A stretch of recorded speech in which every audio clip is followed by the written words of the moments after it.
Hi ಎಲ್ಲರಿಗೂ ನಮಸ್ಕಾರ. Welcome to my channel. ಇವತ್ತಿನ ರೆಸಿಪಿ ಬಂದ್ಬಿಟ್ಟು ಹಾಲು ಹೋಳಿಗೆ. ಇದು ನನ್ನ ಫೇವ್ರೇಟ್ ಡಿಶ್ ಕೂಡ ಹೌದು. ನಿಮಗೂ ಇದು ಫೇವ್ರೇಟಾ ಕಮೆಂಟಲ್ಲಿ ತಿಳಿಸಿ. ಬನ್ನಿ ಇದು ಹೇಗೆ ಮಾಡೋದು ಅಂತ ತಿಳ್ಕೊಂಬರೋಣ. ಅದಕ್ಕೆ ಮುಂಚೆ ಇನ್ನೂ ಯಾರ್ಯಾರು ನಮ್ಮ ಚಾನಲ್ ಸಬ್ಸ್ಕ್ರೈಬ್ ಮಾಡಿಲ್ಲ ದಯವಿಟ್ಟು ಸಬ್ಸ್ಕ್ರೈಬ್ ಮಾಡಿ.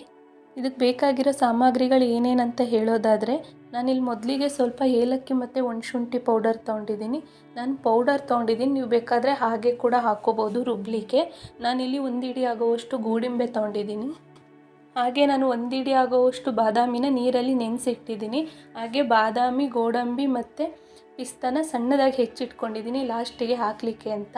ನಾನಿಲ್ಲಿ ಕೇಸರಿನ ಸ್ವಲ್ಪ ತೊಗೊಂಡಿದ್ದೀನಿ, ಅದೊಂಥರ ಫ್ಲೇವರಿಗೆ ಚೆನ್ನಾಗಿರುತ್ತೆ. ಹಾಗೆ ಹುರಿದಿಟ್ಕೊಂಡಿದ್ದೀನಿ ಸ್ವಲ್ಪ ಗಸಗಸೆನ. ನಾನಿಲ್ಲಿ ಒಂದು ಅರ್ಧ kg ಆಗೋವಷ್ಟು ಮೈದಾ ತೊಗೊಂಡಿದ್ದೀನಿ. ಹಾಗೆ 1 ಲೀಟ್ರ್ ಹಾಲನ್ನ ನಾನು ಕಾಯ್ಲಿಕ್ಕೆ ಇಟ್ಟಿದ್ದೀನಿ. ಬನ್ನಿ ಈಗ ಇದನ್ನು ಹೇಗೆ ಮಾಡೋದು ಅಂತ ತಿಳ್ಕೊಂಬರೋಣ. ನಾನು ಮೊದಲಿಗೆ ಇಲ್ಲಿ ಹುರಿದಿಟ್ಕೊಂಡಿರೋ ಗಸಗಸೆನ ಗೋಡಂಬಿ ಜೊತೆಗೆ ಹಾಕಿ ಬಿಸಿ ಹಾಲನ್ನ ಹಾಕಿ ನಾವು ಚೆನ್ನಾಗಿ ನೆನೆಸ್ಕೋಬೇಕಾಗುತ್ತೆ ಒಂದು ಅರ್ಧ ಗಂಟೆ.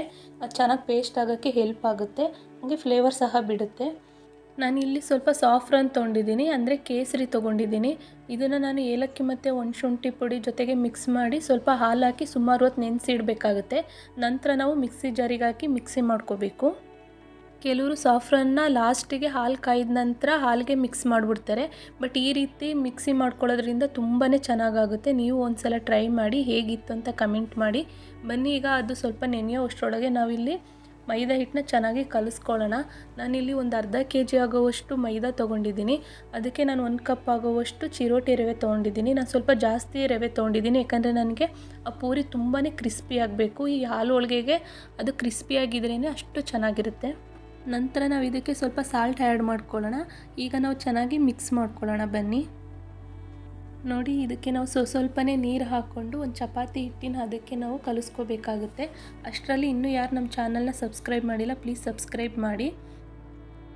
ನಾವು ಇದಕ್ಕೆ ಸ್ವಲ್ಪ ಸಾಲ್ಟ್ ಹಾಕಿದ್ದೀವಿ. ನೀವೆಲ್ಲ ಕೇಳ್ಬೋದು ಸಾಲ್ಟ್ ಹಾಕಿದ್ದೀವಿ ಈ ಸ್ವೀಟಿಗೆ ಸರಿ ಹೋಗುತ್ತಾ ಅಂತ. ಬಟ್ ಚೆನ್ನಾಗೇ ಇರುತ್ತೆ, ಇಲ್ಲ ಅಂದರೆ ಸ್ವಲ್ಪ ಸಪ್ಪೆ ಸಪ್ಪೆ ಫೀಲ್ ಆಗುತ್ತೆ ಸಾಲ್ಟ್ ಹಾಕಿಲ್ಲ ಅಂದರೆ. ಆದ್ದರಿಂದ ಮರಿದಲ್ಲೇ ಸ್ವಲ್ಪ ಸಾಲ್ಟ್ ಹಾಕಿ, ನಾನು ಅರ್ಧ kg ಮೈದಾಗೆ 2ರಿಂದ 3 ಚಿಟಿಕೆ ಆಗೋವಷ್ಟು ಸಾಲ್ಟ್ ಹಾಕಿದ್ದೀನಿ.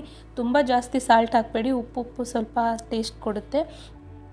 ಈ ಹಾಲು ಹೋಳಿಗೆ ಅನ್ನೋದು ತುಂಬಾ ಬೇಗ ಆಗುತ್ತೆ, ಅಷ್ಟೇ ಟೇಸ್ಟಿ ಕೂಡ ಇರುತ್ತೆ. ಯಾರಾದರೂ ಬೇಗ ರಿಲೇಟಿವ್ಸ್ ಬಂದರೆ ನೀವು ಈ ರೀತಿ ಟ್ರೈ ಮಾಡ್ಬೋದು.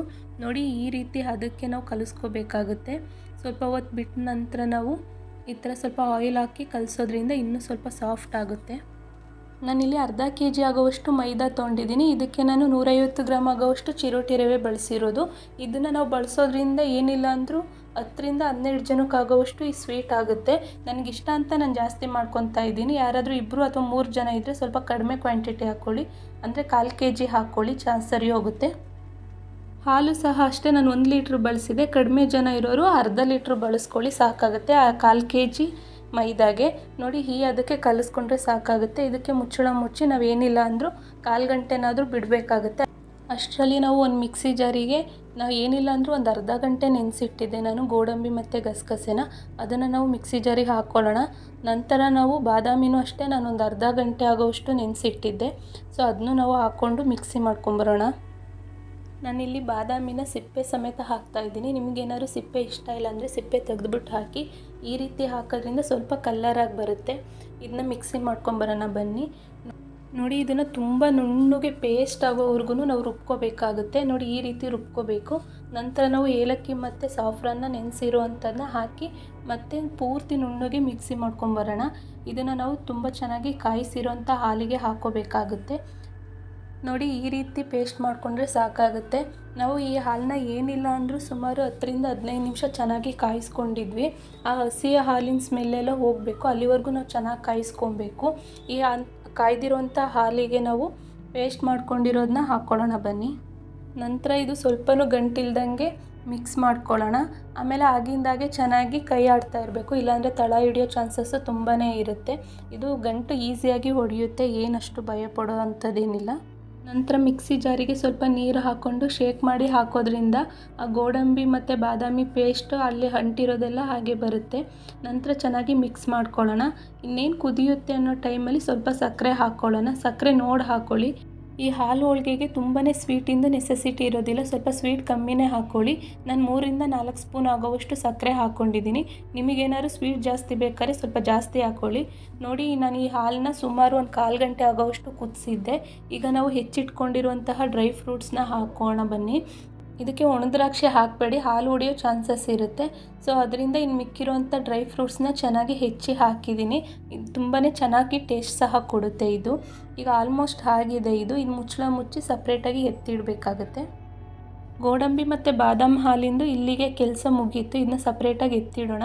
ಈಗ ನಾವು ತಗೊಂಡಿರುವಂತಹ ಪೂರಿ ಹಿಟ್ಟು ಚೆನ್ನಾಗಿ ನೆಂದಿರುತ್ತೆ. ಈಗ ಇದನ್ನ ನಾವು ಹರ್ಕೊಳ್ಳೋಣ ಬನ್ನಿ. ನಾವು ಪೂರಿನ ಇಲ್ಲಿ 2 ರೀತಿ ಮಾಡ್ಕೊಬೋದು. ನಾನು 2 ರೀತಿಯೂ ಇಲ್ಲಿ ತೋರಿಸ್ತಾ ಇದ್ದೀನಿ. ಮೊದಲನೇದಾಗಿ ನಾವು ಈ ರೀತಿ ಚಿಕ್ಕ ಚಿಕ್ಕದಾಗಿ ಉಂಡೆ ಮಾಡಿಕೊಂಡು ಒಂದೊಂದೇ ಪೂರಿ ಲಟ್ಟಿಸ್ಕೋಬೋದು. ಇಲ್ಲ ಅಂದರೆ ತುಂಬ ಸ್ವಲ್ಪ ಕೆಲಸ ಇದೆ ಅನ್ನೋರಾದರೆ ಚಪಾತಿ ಥರ ಹರ್ಕೊಂಡು ಒಂದು ಮುಚ್ಚಳ ತೊಗೊಂಡು ಪ್ರೆಸ್ ಮಾಡ್ಕೊಂಡು ತೆಗಿಬೇಕಾಗುತ್ತೆ. ಬನ್ನಿ, ಈಗ ನಾನು 2 ರೀತಿಯೂ ಹೇಳ್ಕೊಡ್ತೀನಿ. ನಾನಿಲ್ಲಿ ಮೊದಲನೇದಾಗಿ ಈ ಥರ ಚಿಕ್ಕ ಚಿಕ್ಕದಾಗಿ ಹರಿತಾ ಇದ್ದೀನಿ. ಈ ರೀತಿ ಮಾಡೋದ್ರಿಂದ ಟೈಮು ಸುಮಾರು ಎಳೆಯುತ್ತೆ ನಮಗೆ. ಇದು ಏನಿದ್ರು ಬಿಗಿನರ್ಸು ಮಾಡ್ಕೋಬೋದು ಅಷ್ಟೇ. ನಾವೆಲ್ಲ ಸ್ವಲ್ಪ ಜಾಸ್ತಿ ಮಾಡಿರೋದ್ರಿಂದ ನಾನು ಚಪಾತಿ ಥರ ಅಗಲ ಹರಿದ್ಬಿಟ್ಟೆ ಮಾಡೋದು. ನಿಮಗೆ ತೋರಿಸ್ಲಿಕ್ಕೆ ಮಾತ್ರ ಈ ರೀತಿ ಚಿಕ್ಕದಾಗಿ ಹರಿತಾ ಇದ್ದೀನಿ. ನಾನು ಹಿಟ್ಟು ಜಾಸ್ತಿ ಹಾಕ್ಕೊಳ್ಳಲ್ಲ. ಕೆಲವರು ಹಿಟ್ಟು ಜಾಸ್ತಿ ಹಾಕ್ಕೊತಾರೆ. ಆ ಹಿಟ್ಟು ಜಾಸ್ತಿ ಹಾಕಿದ್ರೆ ಒಂಥರ ತುಂಬ ರಫ್ ಆಗುತ್ತೆ, ಕ್ರಿಸ್ಪಿ ಬರೋದಿಲ್ಲ, ಅದು ರಫ್ ಆಗುತ್ತೆ. ಆ ರೀತಿ ನಂಗೆ ಇಷ್ಟ ಆಗೋದಿಲ್ಲ. ನೋಡಿ, ನಾನು ಆಗಲೇ ತೋರಿಸೋದಲ್ಲ, ಅಷ್ಟು ತೆಳುವಾಗಿ ಹರ್ಕೊಂಡ್ರೆ ಸಾಕಾಗುತ್ತೆ. ತುಂಬ ತೆಳುವಾಗಿ ಬೇಡ, ಒಂದು ಮೀಡಿಯಮ್ ದಪ್ಪ ಇದ್ದರೆ ಸಾಕು. ಪೂರಿ ಉಬ್ಕೋಬೇಕಲ್ಲ, ತುಂಬ ತೆಳುವಾದರೆ ಅಷ್ಟು ಉಬ್ಬೋದಿಲ್ಲ. ಈಗ ನಾವು 2ನೇ ಥರ ಹೇಗೆ ಮಾಡೋದು ಅಂತ ತಿಳ್ಕೊಂಬರೋಣ.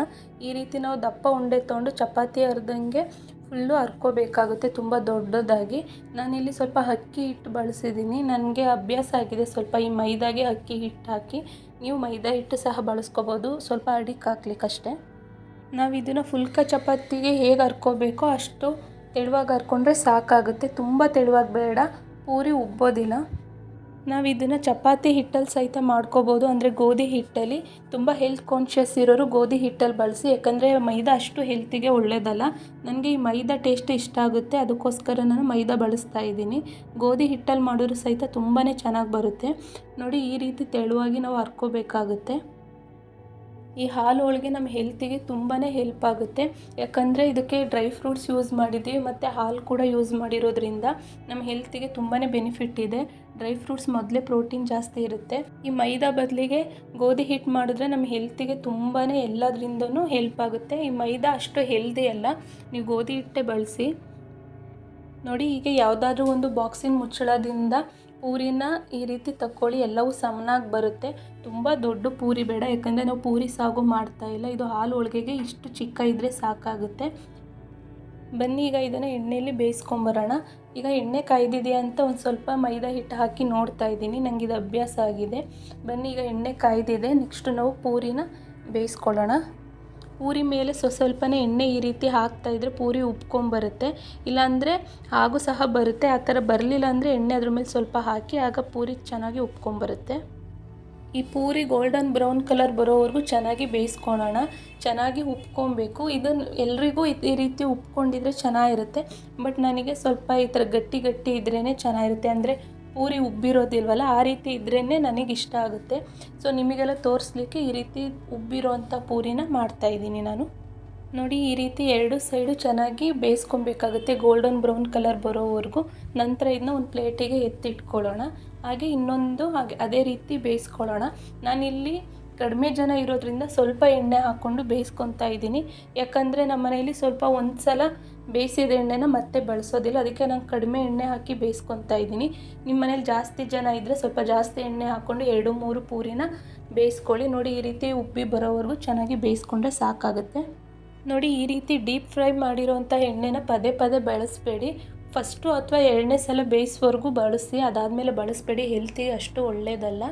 ನೋಡಿ, ಈ ರೀತಿ ಬೇಯಿಸ್ಕೊಳ್ಳಿ. ಎಲ್ಲ ರೀತಿ ಪೂರಿನ ಸಾಕಾಗುತ್ತೆ. ನಾನಿಲ್ಲಿ ಸುಮಾರು 4 ಜನಕ್ಕಾಗೋವಷ್ಟು ಪೂರಿನ ಬೇಯಿಸ್ಕೊಂಡಿದ್ದೆ, ಅಷ್ಟು ಸಾಕಾಗುತ್ತೆ. ಈಗ ಸರ್ವಿಂಗ್ ಬೌಲ್ಗೆ ಸರ್ವ್ ಮಾಡಿಕೊಂಡ್ರೆ ಇದು ರೆಡಿಯಾಗಿರುತ್ತೆ. ತಿನ್ನಲಿಕ್ಕೆ ತುಂಬಾ ಚೆನ್ನಾಗಿರುತ್ತೆ. ನೀವು ಒಂದು ಸಲ ಟ್ರೈ ಮಾಡಿ, ಹೇಗಿತ್ತು ಅಂತ ಕಮೆಂಟ್ ಮಾಡಿ. ಮರಿದಲೇ ಸಬ್ಸ್ಕ್ರೈಬ್ ಮಾಡಿ. ಈಗ ಬಳಸೋ ರೀತಿ ನೋಡೋಣ ಬನ್ನಿ. ಮೊದಲಿಗೆ ನಾನು 2 ಪೂರಿ ಹಾಕ್ಕೊಂಡು ಅದ್ರ ಮೇಲೆ ಹಾಲು ಹಾಕ್ಕೊಂಡು ಸ್ವಲ್ಪ ಹೆಚ್ಚಿರುವಂತಹ ಡ್ರೈ ಫ್ರೂಟ್ಸ್ನ ಹಾಕ್ಕೊಂಡ್ರೆ ಇದು ತಿನ್ನಲಿಕ್ಕೆ ರೆಡಿಯಾಗಿರುತ್ತೆ. ನಾವು ಫ್ರಿಜ್ಜಲ್ಲಿ ಇಟ್ಟು ಸಹಿತ ಈ ಹಿಟ್ಟನ್ನ ಆಗಿಂದಾಗೆ ಮಾಡ್ಕೊಬೋದು. ಒಂದೇ ಸಲ ಬೇಯಿಸ್ಬೇಕು ಅಂತ ಏನಿಲ್ಲ. ನೋಡಿ ಈ ರೀತಿ ಸರ್ವ್ ಮಾಡಿಕೊಂಡು ಸ್ಪೂನಲ್ಲಿ ತಕ್ಕೊಂಡು ತಿನ್ಬೋದು. ಇನ್ನು ಶೋಗೆ ಈ ರೀತಿ ಮಾಡ್ತಾಯಿದ್ದೀನಿ, ಎಲ್ಲ ಪುಡಿ ಪುಡಿ ಮಾಡಿಕೊಂಡು ಹಾಲು ಹಾಕ್ಕೊಂಡು ತಿಂದರೆ ಇನ್ನೂ ಚೆನ್ನಾಗಿರುತ್ತೆ. ನೀವು ಒಂದು ಸಲ ಟ್ರೈ ಮಾಡಿ, ಹೇಗಿತ್ತು ಅಂತ ಕಮೆಂಟ್ ಮಾಡೋದು ಮರಿಬೇಡಿ. ಒಂದೇ ಥರ ಹೋಳಿಗೆ ಮಾಡಿ ನಿಮಗೆ ಬೇಜಾರಾಗಿದ್ದರೆ ಈ ರೀತಿ ಟ್ರೈ ಮಾಡಿ ಮನೆಯವರಿಗೆಲ್ಲ ಕೊಡಿ, ತುಂಬಾ ಇಷ್ಟಪಟ್ಟು ತಿಂತಾರೆ.